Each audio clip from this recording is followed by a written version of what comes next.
Bien, salut à tous. Bon, aujourd'hui, je sème mon chanvre. Vous pouvez voir derrière moi, même ensemble. Donc le tasse avant artisanal avec le rouleau Matrix, le TM 175 en jumelé à l'arrière et le combiné de semis Amazon, le Airstar. Bon, alors cette année, j'ai quasiment 18 hectares de chanvre à semer. Donc sur les deux sites, ici, j'en ai 9 hectares et 9 hectares à peu près aussi sur les deux sites, donc c'est quasiment kiff. Donc là, si vous pouvez voir, si vous reconnaissez, c'est là où c'est que j'avais fini de semer les betteraves avec l'ensemble, le 8340 et puis le tasse avant Perrin et le semoir Nodagougis. Bon alors, donc comme vous pouvez le voir, il y a encore un peu de la fraîcheur malgré que il y a eu un soleil de plomb depuis quelques jours. Je voulais attendre un maximum. En plus des gelées qu'il y a eu, que ça a causé un peu des dégâts. Bon, le chanvre ça a passé, les betteraves nous ça a passé, mais il y en a certains des collègues, ils ont dû quasiment tout ressemer. Bon, ici dans le secteur, chez moi il y en a quelques-unes touchées, mais pas au point de les ressemer. Bon alors, ce que je vais faire, c'est que je vais aller dépiler le semoir, régler la turbine du semoir pour la diminuer un petit peu, régler le semoir, essayer de voir si il sème bien, et puis je vous retrouve juste après.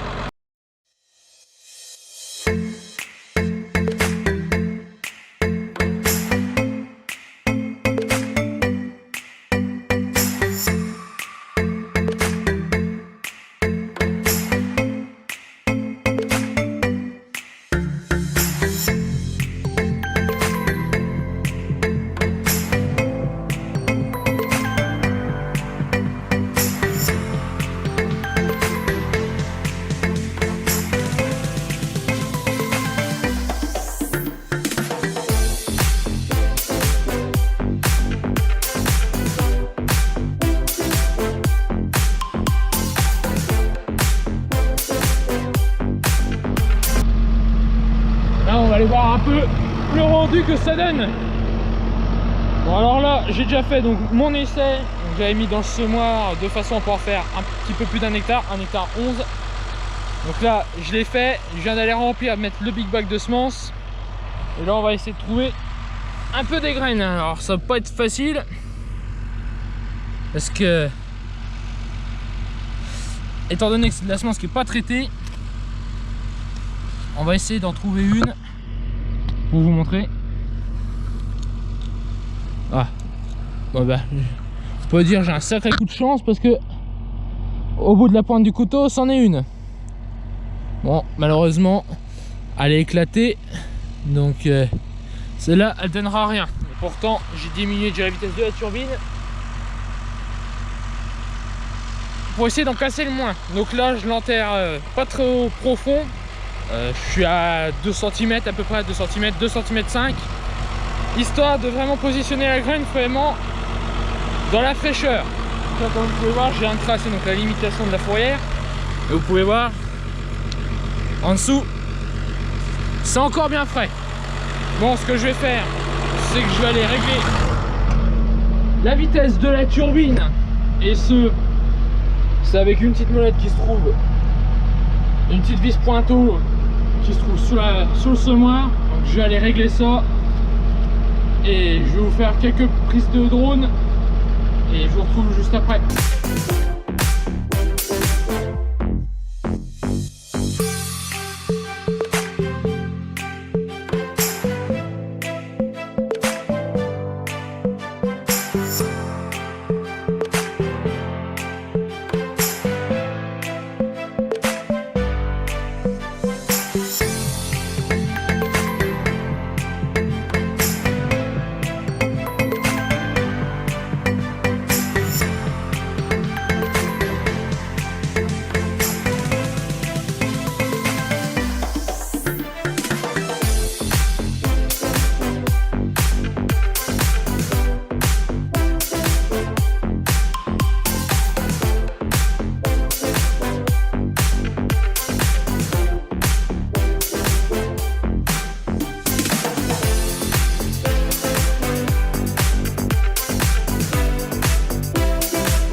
un peu l'ensemble à l'action pendant les semis, avec les vues de drone et puis un peu les caméras. Bon, désolé si c'est un peu tremblant parce que c'est pas toujours évident de trouver une bonne place pour que ça tienne bien et que ça fasse pas de tremblement à l'image.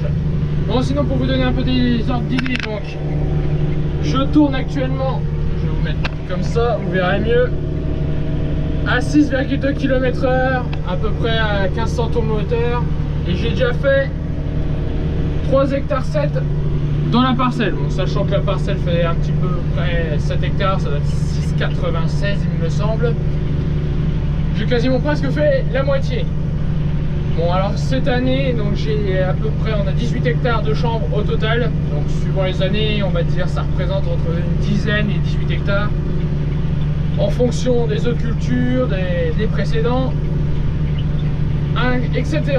Donc là cette année j'ai 2 variétés à semer. Donc celle-ci, la première, donc c'est du Fedora 17. Alors celle-ci, elle est destinée à produire et de la graine, donc le chêne vie, et de la paille. Et j'ai aussi du Futura 75. Donc celui-ci je l'ai déjà semé pour pouvoir régler à peu près le semoir d'aplomb, la profondeur de semis, le tasse avant aussi. Donc là il se trouve donc dans la parcelle qui est tout là-haut, ce qu'on appelle plus communément le motocross. Bon, je vous ai pas filmé tout ça parce que bon, c'est un champ, il fait 2 hectares 55 avec les pointes. C'est une grande pointe, en bas je pars à 28 mètres, en haut je suis à 76 mètres à peu près. Donc j'ai pas pris la caméra, pas pris le drone non plus. Si, enfin j'ai pris la caméra, c'est les disques au travail que vous voyez ainsi que la rotative. Donc voilà, donc ça là-haut ça représente, ça sera uniquement que pour faire de la paille, parce que c'est un peu une terre qui est pas vraiment avec un fort potentiel pour faire de la graine. C'est quasiment que de la craie. Quand on laboure, on peut ressortir des blocs de craie. C'est pour ça qu'on dit qu'on est sur des types de sol, des racing sur craie. D'où le nom de Champagne crayeuse. Bon, sinon, moi, je vais continuer. Je vais vous montrer un peu à quoi ressemble la graine de champ. Parce que bon, peut-être que vous l'avez pas trop bien vu tout à l'heure dans le sol. Surtout avec le soleil, ça reflète un peu dans la terre, blanche comme ça. Donc ce que je fais, c'est que j'arrive au bout. Et puis comme ça me permettra d'aller contrôler aussi un peu le niveau de grain dans la trémie. Même si je sais que j'en ai encore. Bon, même si le boîtier ne marche pas, j'ai un problème d'alimentation. Mais c'est pas grave, on fait à l'ancienne. J'entends toujours les graines couler dans la trémie qui vient de taper dans le bol en plastique. Donc c'est qu'il y a toujours de la graine. Mais j'aime bien faire arrêter à peu près tous les 1 hectare et demi pour voir si j'ai encore de la graine. Donc j'arrive au bout et je vous montre ça. Donc voilà à quoi ressemble donc les graines de chambre. Et donc ça, comme je vous disais précédemment, c'est du Fedora 17. Mais bon, de toute façon, c'est comme pour le blé, hein, que ce soit du Campesino, de l'Archéos, du Chevignon, du Boisseau, du Paquito, qui ressemble plus à une graine de blé qu'à une graine de blé. C'est pareil pour le chanvre. Bon allez, moi je vais continuer de semer cette parcelle là. Normalement je devrais avoir fini ça d'ici ce soir. Il est 4h moins 16h moins le quart. J'en ai encore pour 2 bonnes heures à semer ça. Bon allez, moi je vous laisse pour cette partie là. Et ensuite on se retrouve sur le deuxième site. Je sais que là vous verrez, on travaillera à 2, donc avec mon père, pour reprendre les terres là-bas. Et je vous montrerai ça juste après.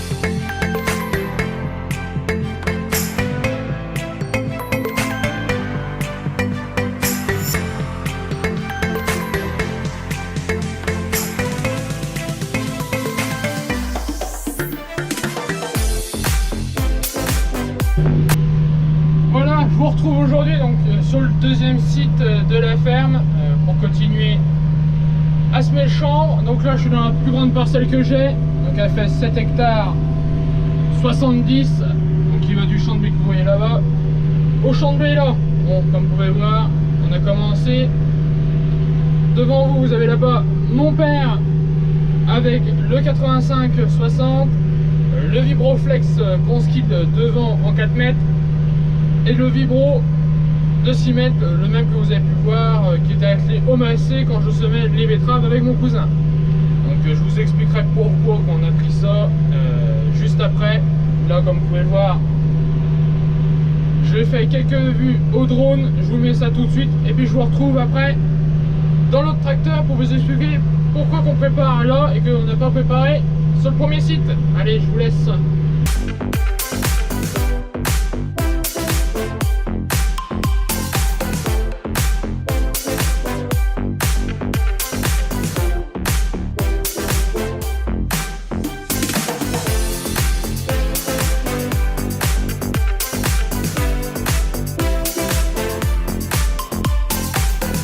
Bon voilà, je me suis un peu éloigné pour vous montrer un peu donc, les différentes étapes pour préparer le SMI.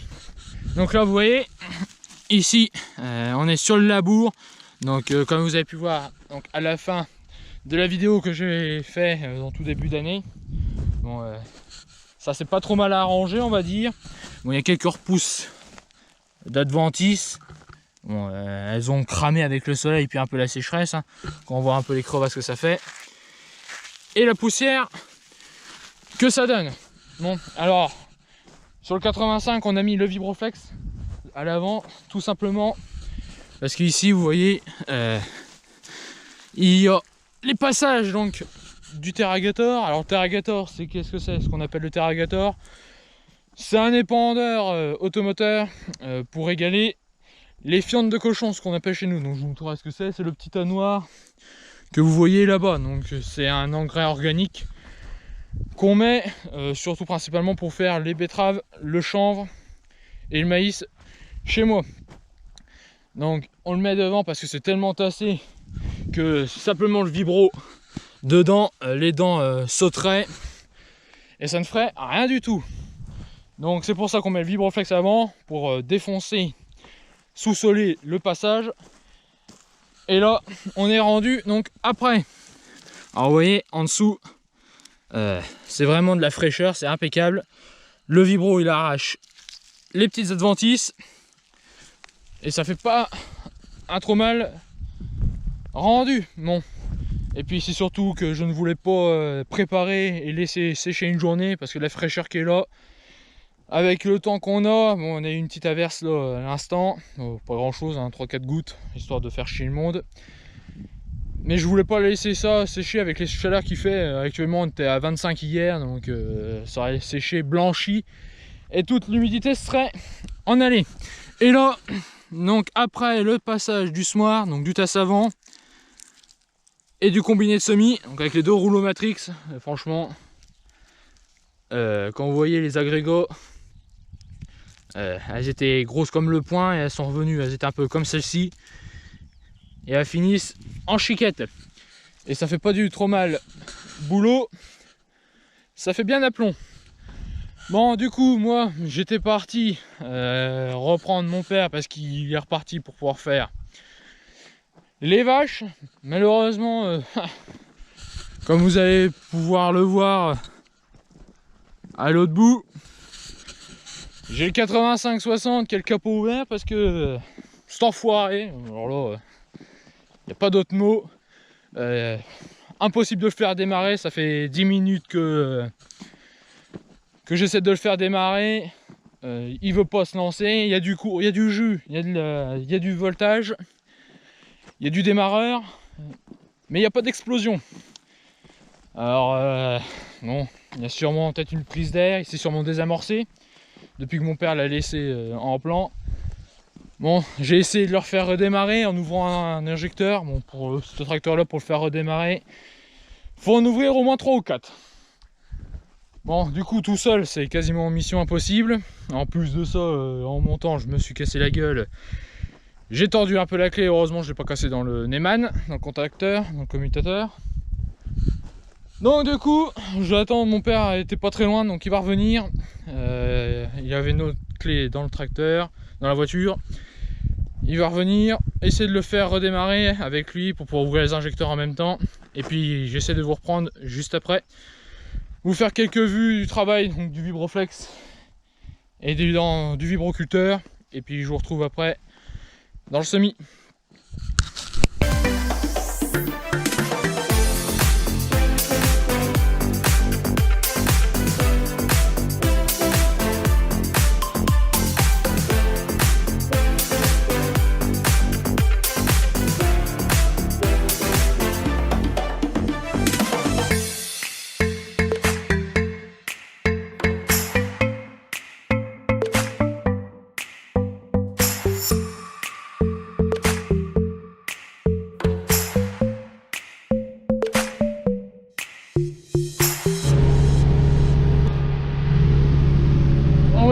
Je vous ai fait quelques vues en drone. Je sais pas si vous allez voir bien grand chose du travail du 85 avec le vibroflex et puis le vibroculteur.